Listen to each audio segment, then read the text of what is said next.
Delivering one quirky invention after the other, Japanese game giant Nintendo has cemented its reputation in the industry for out-of-the-box thinking. And while success hasn't always resulted from it, this ethos has often carried over to its marketing. For this video, I'll be recalling some of the unconventional lengths the company has gone to in order to expose their products to a wider audience. These are some of the less remembered and more unusual marketing stunts of Nintendo's past.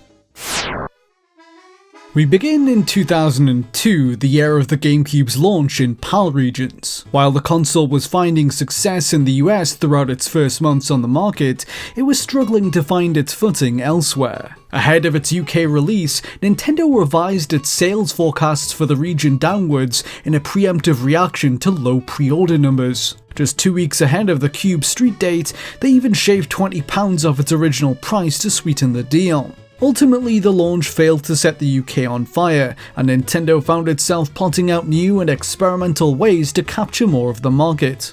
As the October 2002 release of notable exclusive Super Mario Sunshine neared, a plan was hatched involving a celebrity sponsorship and hair dye. For this endeavour, the marketing team at Nintendo UK enlisted the help of British television presenter Des Lynam. In reference to the GameCube's purple exterior, Lynam dyed his mustache a bright purple to mark the release of Mario's latest adventure. He was pictured posing with two models and a Mario mascot when this deal was announced, and later appeared prominently on billboards throughout London. "I'm pleased that the true worth of my mustache has finally been realised," Lynam said to the press. "It's something I've worn proudly for years despite what fashions have come and gone. I consider Mario a long-serving brother-in-arms, and long may we both wear our fine facial hair with pride." Andy Williams, a spokesperson from Nintendo UK, added, "I can only hope the purple comes out of Des's mustache, and that he doesn't become addicted to playing Super Mario Sunshine at the expense of the sporting world as a result of this." The stunt, which lasted through the month of Sunshine's release, cost the company at least £100,000, according to The Guardian. The game later attained relative success around the world, but failed to live up to Nintendo's original hopes. High-quality games like Mario Sunshine and Metroid Prime did not fully meet our expectations.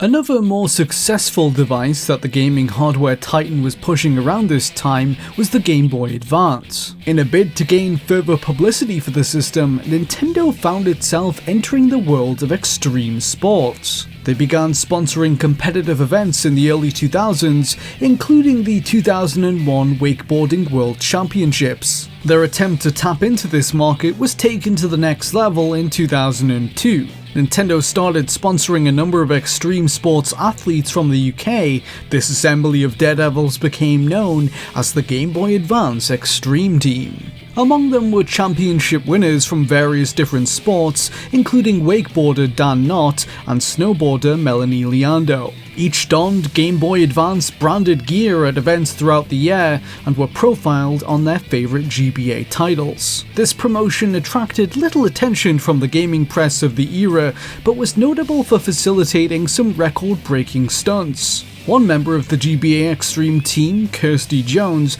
became the first person to successfully kitesurf across the Irish Sea in September 2002. Nintendo's pattern of unusual GameCube promos also encompassed a series of quote-unquote immersive advertisements for Pikmin. Looking to get the word out about Miyamoto's latest creation, Nintendo's international branches opted for some real-world marketing gimmicks, starting with Nintendo of America. On the 12th of December 2001, NOA announced the sale of a flower dubbed the Pikmin flower, which would later be sold throughout North America in 2002. Made possible through a partnership with Syngenta, the Pikmin flower sported 5 white petals, intended to resemble the buds that bloom on the heads of Pikmin. Nintendo UK, on the other hand, went about organising a series of real-life performance pieces. A troupe of actors was paid to visit public places around England, dressed as different colours of Pikmin. These costumes included face paint and Pikmin onesies. They could be seen following around unsuspecting members of the public in cities such as London and Liverpool, mimicking their behaviour from the video game. They later attended game retail stores on the day of the title's launch and even brought a potted Pikmin flower to show shoppers. The company took its trend of creative marketing stunts even further with a large competition to promote GameCube exclusive Eternal Darkness Sanitys Requiem. Nintendo encouraged amateur filmmakers from around the world to get involved and create a short psychological horror film of their own to compete. Fans were instructed to invoke the game's themes of hallucination, insanity, and black magic. The victor would receive a cash prize of $20,000 and have their film featured at a major film festival. A panel of judges was assembled to choose their favourites, which included Donnie Darko director Richard Kelly and Dennis Diak, the then president of Eternal Darkness developer Silicon Knights. The top entries were originally hosted on a Nintendo-owned website named EternalDarknessFilms.com and have since been uploaded to YouTube. These included Rewind, a film about a haunted video rental store, and Dinner with Kip, which followed a paranoid woman being driven insane by her boyfriend. However, it was a movie named Unloved that was crowned the winner. This short story centered around a mad scientist who puppeteers a woman's corpse as his lover. It was made by Patrick Daughters, who went on to become a noted music video director. The competition was held in association with media production company Hypnotic, which later purchased the rights to an Eternal Darkness movie that ultimately fizzled out in pre-production. Later into the lifespan of the console, Nintendo of America arrived at the idea of helping out those in need while promoting one of their landmark titles. Paper Mario: The Thousand-Year Door made its debut in 2004, and their marketing department chose to make a charitable donation inspired by its title. The company partnered with Habitat for Humanity, a non-profit dedicated to tackling homelessness and poverty around the world. Nintendo aided its housing projects in Florida by donating 1,000 doors in honor of the new Paper Mario. A photo op for the event was captured by NGC magazine in November 2004, which saw a Mario mascot helping hold up a door being fitted by workers. George Harrison, Nintendo of America's then Senior Vice President of Marketing, commented on the event, "We trust this contribution will open the door for hundreds of families to enjoy a better life." These endeavours followed in the footsteps of other quirky promotions for the series, such as this print ad from 2001, showing a version of the titular character that could be cut out, jokingly labelled Free Demo. The Thousand-Year Door attempted something similar when another print ad was produced with instructions on how to fold it up into a paper airplane, a reference to the plane Mario ability from the game.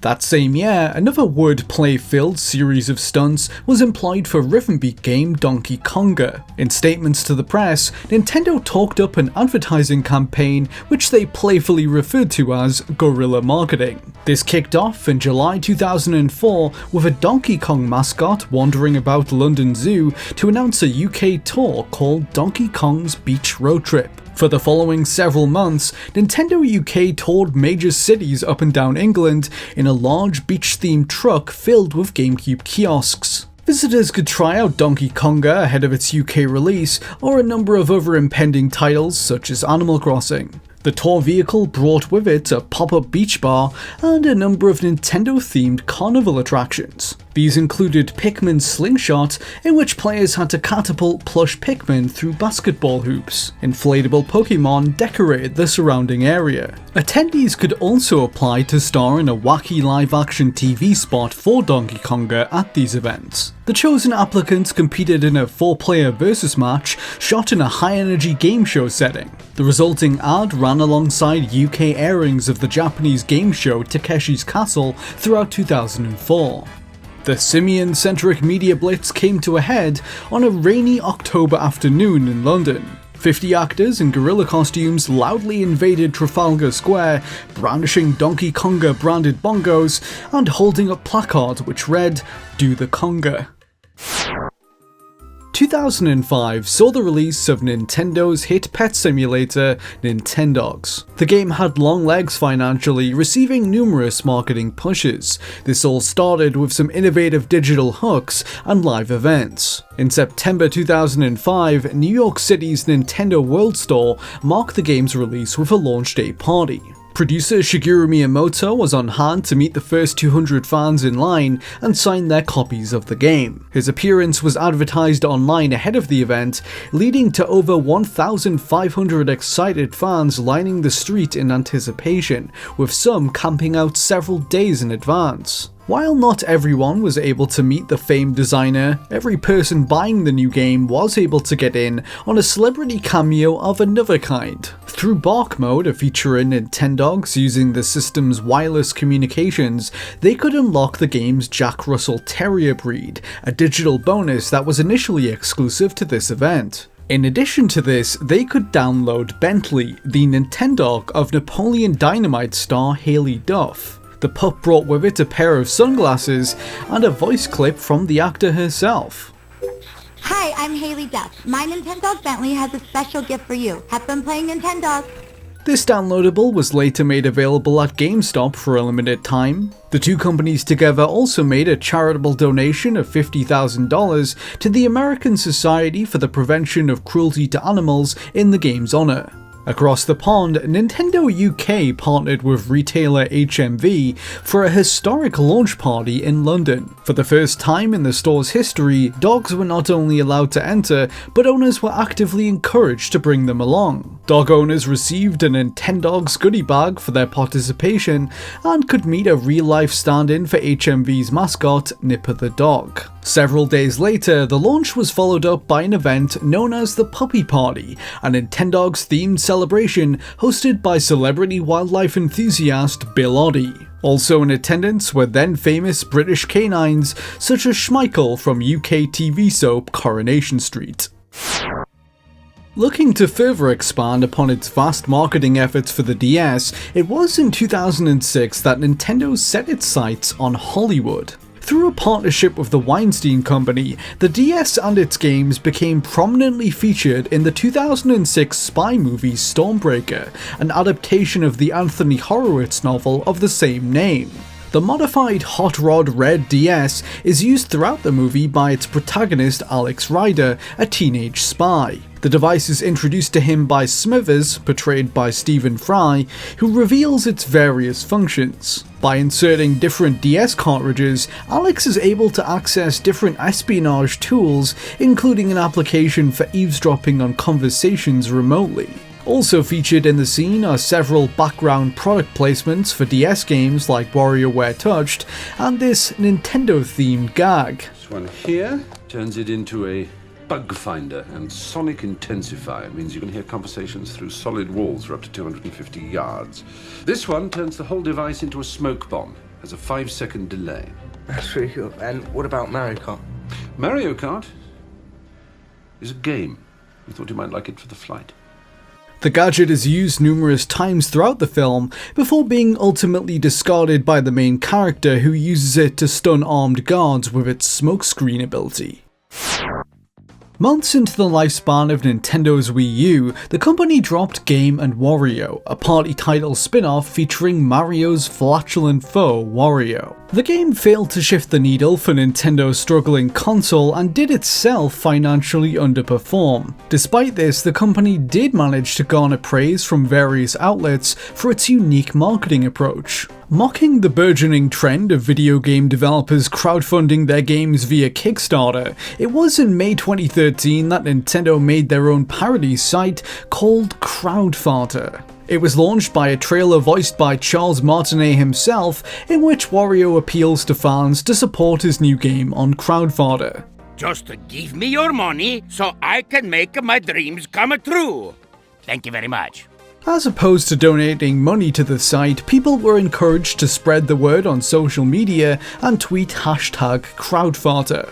In return, they gradually unlocked community rewards for their participation. These included digital bonuses like wallpaper, a ringtone of Wario farting, and eventually a new trailer for Game & Wario. Just over 8,200 tweets were posted in support for the game overall, and the Crowdfunder was marked as fully funded when the game launched in June 2013.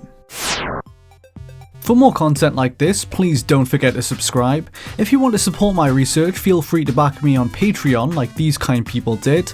I've been Liam, and I hope you'll join me for another Game History Secrets.